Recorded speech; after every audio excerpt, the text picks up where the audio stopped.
The Revelation to John. Chapter 18.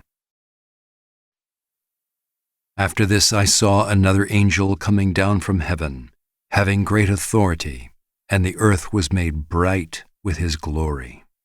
And he called out with a mighty voice, "Fallen, fallen is Babylon the Great.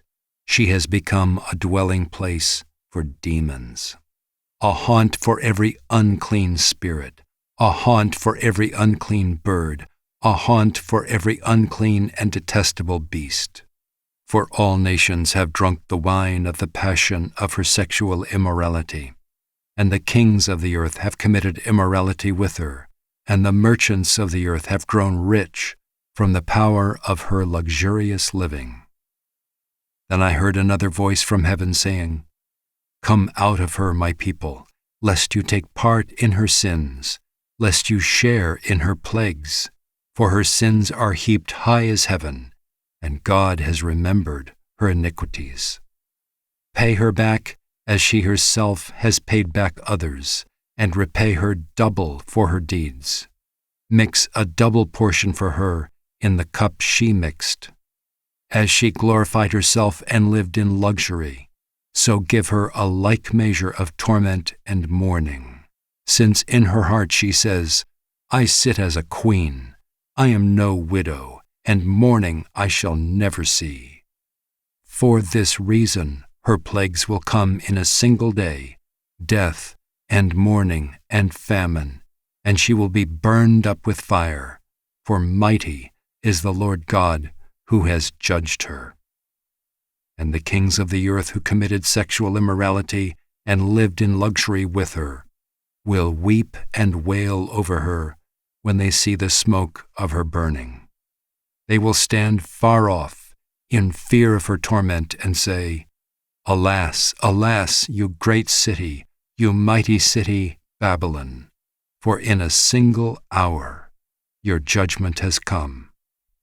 And the merchants of the earth weep and mourn for her, since no one buys their cargo anymore, cargo of gold, silver, jewels, pearls, fine linen, purple cloth, silk, scarlet cloth, all kinds of scented wood, all kinds of articles of ivory, all kinds of articles of costly wood, bronze, iron and marble, cinnamon, spice, incense, myrrh, frankincense, wine, oil, fine flour, wheat, cattle and sheep, horses and chariots, and slaves, that is, human souls.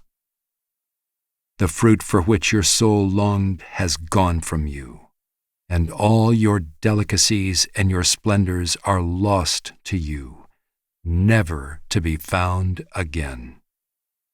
The merchants of these wares who gained wealth from her will stand far off in fear of her torment, weeping and mourning aloud. Alas, alas, for the great city that was clothed in fine linen, in purple and scarlet, adorned with gold, with jewels and with pearls, for in a single hour all this wealth has been laid waste. And all shipmasters and seafaring men, sailors and all whose trade is on the sea, stood far off and cried out as they saw the smoke of her burning, 'What city was like the great city?' And they threw dust on their heads as they wept and mourned, crying out, 'Alas, alas, for the great city, where all who had ships at sea grew rich by her wealth. For in a single hour she has been laid waste. Rejoice over her, O heaven, and you saints and apostles and prophets, for God has given judgment for you against her.'